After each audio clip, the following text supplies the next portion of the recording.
Mother's Day for Parkland moms, an empty, aching feeling. They will not receive cards or hugs this Mother's Day from the children they lost at Marjorie Stoneman Douglas High School on Valentine's Day. Instead, they will make do with words, flowers and photos from the past. Lori Aladev has preserved the bouquet and vase that her 14-year-old daughter, Alyssa, bought for Laura's birthday on February 11, 3 days before the massacre. April Centrup brightens when she thinks of the sonnet to mom that her 16-year-old daughter, Carmen, shared with her the night before. Carmen read it in class on Valentine's Day, a few hours before she died. Linda Beigel-Schumann has daily chats with a big, blow-up photograph of her son, Scott Beigel, which she brought from the 35-year-old geography teacher's funeral to her home on Long Island, NY. "I go into his room and talk to it like a crazy person," Beigel-Schumann said. "I say good morning every morning and good night every night. Maybe it sounds like I'm in a little bit of denial, well, a lot of denial. But it makes me feel like I'm in touch with him."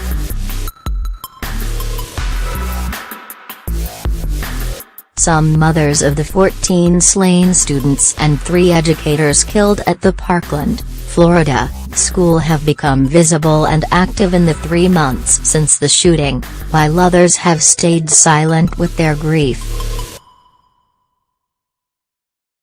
"All will ache on Sunday, just as they ache every day. My plan is to treat it as a regular Sunday," Centrup said.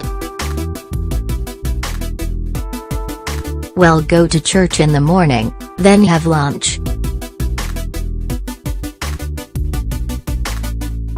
But I realize it's not just another Sunday. I asked Evelyn, her youngest child, also a Stoneman Douglas student, if there's anything special she wants to do, because I want to make her happy. So I guess that probably means more shopping." Centrup and others in a group that she refers to as the Parkland 17 Moms, Wives took a shopping trip with a purpose on Saturday, to support stores that have changed gun sale policies since the shooting. They went to Dick's Sporting Goods and a Walmart in Coral Springs. The mothers swapped phone numbers and email addresses after meeting at a private get-together for victims' families a few weeks after the shooting.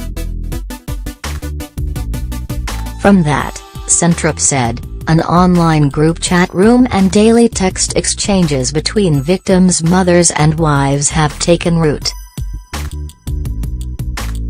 Every few weeks, the group meets at Sumion's home where they share food, stories and tears, and talk about coping with private grief in the face of such a public tragedy.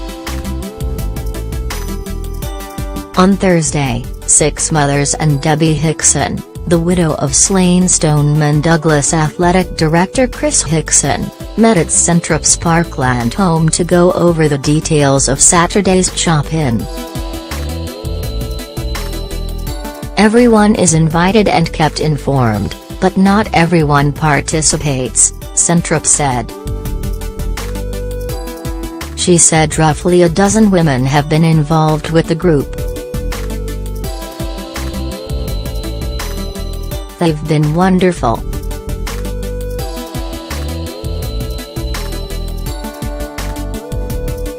I've been included in everything," said Beigel Schulman, who makes frequent trips to South Florida to visit relatives and who plans on conducting a shop-in with friends and family on Long Island.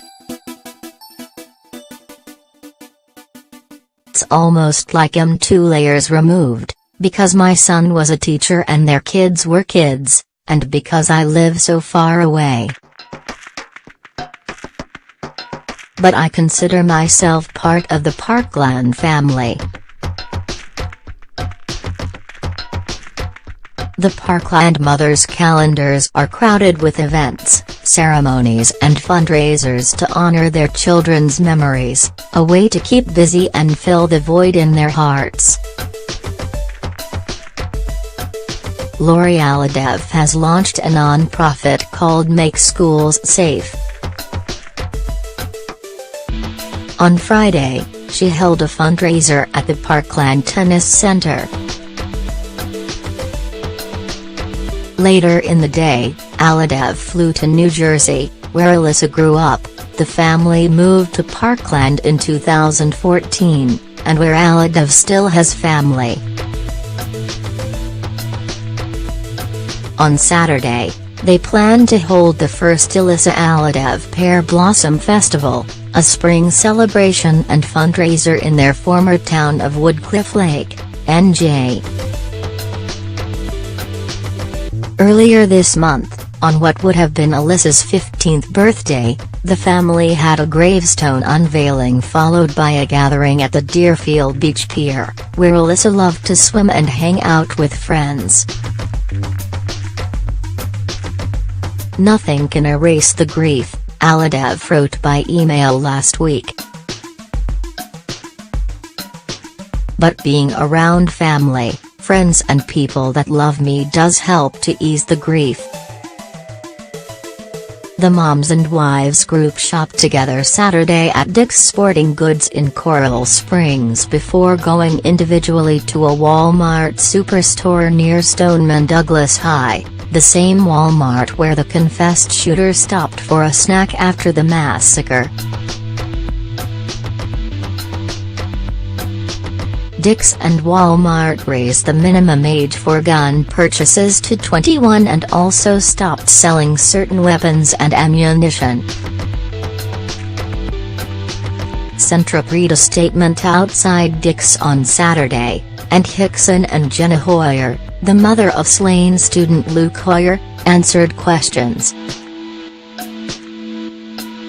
Others who attended included Jennifer Guttenberg, mother of Jaime Guttenberg, Patricia Padoy Oliver, mother of Joaquin Oliver, Annika Doherty, mother of Nicholas Doherty, and Karinda Seychel Schachter, stepmother of Alex Schachter. When it comes to politics and policies, the Parkland fathers have been more visible and forceful, on all sides of the spectrum.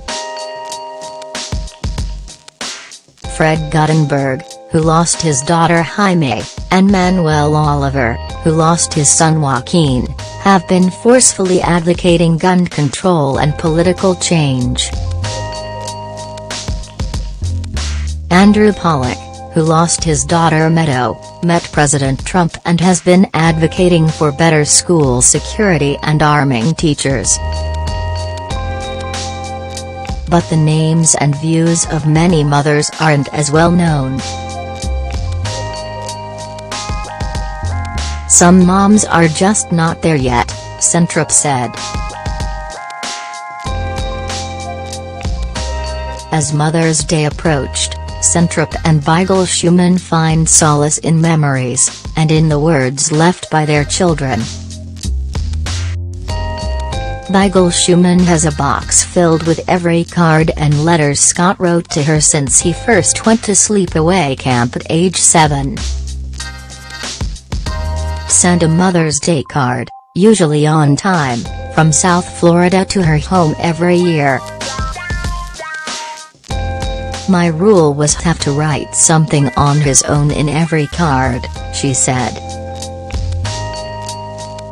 "I didn't want something from the store, but from the heart. She said Scott was more content in the 10 weeks before his death than at any time in his life.